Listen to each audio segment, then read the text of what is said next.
سلامونه دوستانو، خدای دې وکړي جوړ روغ او خوشحاله یاست.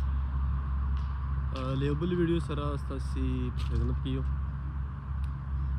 تاسو به وایي دا چېرته جنګل منګل کې روان دی. دا جنګل نه دی، دا زموږ د ښار چې زه اوسېږم هغه ژنتۍ چې ورته وایي. دا د فرانسې په پایتخت پاریس کې یو ښار دی چې هغه ژنتۍ ورته وایي. همدلته موږ اوسېږو. هغه تاسو کتلی سئ کورونه دي، هر څه دي، خو څنګ ته یې دغه ونې او درختې دي. پارک غوندې ځای ده، کوم خلک چې سپورټ ته راځي یا فارغه وخت یې پوه سوي، دلته میدانونه ده د باسکټبال، د فوټبال او کوم د بدن ورزش چې کوي پوه سوي، منډه وایي، واک کوي، د هغه لپاره دغه یو کوچنی پارک ده. بس نو یخ هم په رارسېدو ده، ژمی تاسو کتلی سئ ډېرې پاڼې پرتې دي شاته. نو د پارک ګرځېدلم، دغه واړه واړه د ماشومانو د لوبو زانګوګانې دي، هر طرف ته شنې ونې دي چې اوس تقریبا ژړه سوي دي. د دې پارک تر څنګ یو عجبه شی راته ښکاره سو چې دغه د پارک په څنګ کې تقریبا موټروي خو هم نه ده، غټ سړک نه ده، خو بیا هم تقریبا دغه تیزو ګاډو پوه سئ چې تیز دي پوه سئ، دغه سړک هم شته، دلته چوکیان هم شته، خو خلک نشته. بهرحال هر څه پاک دي، صفا دي، خو د ونو پاڼې ډېرې. زه دا ونې تاسو ته ښکاره کوم، تاسو کتلی سئ دا ونې ډېرې غټې غټې هم دي، ډېرې جګې هم دي، ډېرې لوړې او ډېر پخوانۍ ونې. ښار ته څنګ ته ښار ده، او دلته په دې پارک کې بیا یو قسم لوبه کېږي چې دې لوبې باندې زه بیخي پوهېږم دا چې لوبه ده. چې غټ غټ شیان یې په لاس کې دي، تقریبا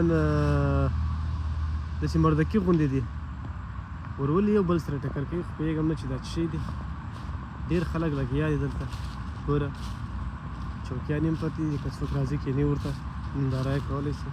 دې طرف ته هم چوکیانې دي، هغه طرف ته بیا ژوند روان ده، خلک څوک د کاره راځي، څوک کار ته ځي، څوک کور ته ځي، څوک سودا اخلي. تاسو کتلی سئ عجبه یو بیخي هېڅ زه ورته پوهېږم نه چې دا څه شي غوره دی. هغه موږ ته خو په مردي کې کولې، بیتې به هم کولې، هغه خو لږ کوچني وو، دا خو ډېرې غټې دي، او دا هغسې کېږي هم نه. تاسو فکر وکوئ، او دا بیا لګیا دی، ګوره صفایي کوي، دا ځای ځان صفا کوي. خو دا په هغه خپل ځای کې چې کومه لوبه کوي کوي، ګوره نور چې هغه د پارک مشخص ځای نه دی، په هماغه ځای کې لوبه کوي. په هغه کوم چې مشخص لوبو ته نه دي یا د ورباندې لرګي تاو کړي دي، هغه ځای کې څوک نه ګرځېږي. او تر څنګ که څوک دلته راځي پارک ته، یا اوبو سره وي یا جوس سره وي یا د خوراک بل څه سره، دې لپاره هر ځای دا خلطې ایښي دي، مطلب ته که کومه کچره شي هغه دلته غورځولی شي. دا بیا دې سم سنټر ده، په فکر کوم هغه کوم خلک چې ولاړ دي پوه سئ، هغه خلک چې نو شفاف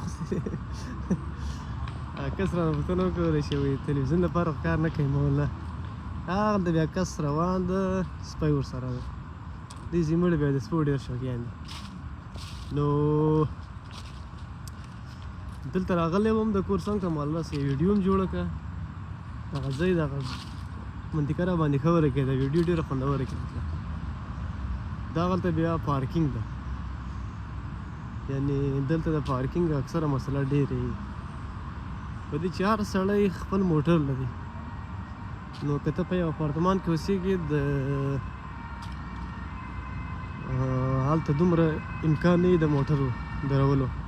دلته په پارکینګ کې هغه علامه که تاسې ګورئ، هغه علامه دغه خلکو لپاره ریزرو ده، کوم چې معیوب وي پوه شوې، دوی به یې خپل د معیوبتوب کارډ ولري، بیا دلته موټر درولی شي، او که نه که بل څوک په دې ځای کې موټر ودرېږي هغه به جرمانه کېږي.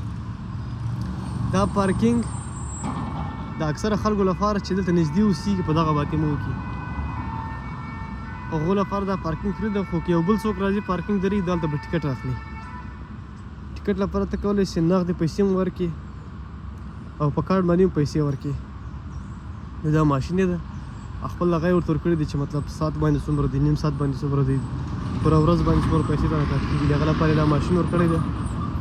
دلته بیا اپلیکیشن ورکړل ته کولی شي د اپلیکیشن په موبایل کې جوړ کړې په موبایل کې دغه ټکټ واخلې پوس یې دلته چې ته کنټرول والا کله راځي بیا هغو ته معلومیږي چې هغه ټکټ تا په ګاډي باندې کوي دې سره کیسه موبایل دا موبایل کې دی ګوري چې آیا د کس د پارکینګ ټکټ اخیستی دی که نه اخیستی ملګرو ویډیو هم دومره وه پوه شوې زما قدم واک هم ختم شو زه نن د کار رخصت وم څه خپل شخصي کارونه مې هغه مې خلاص کړو نو خدای دې وکړي چې ستاسو ویډیو خوښه شوي او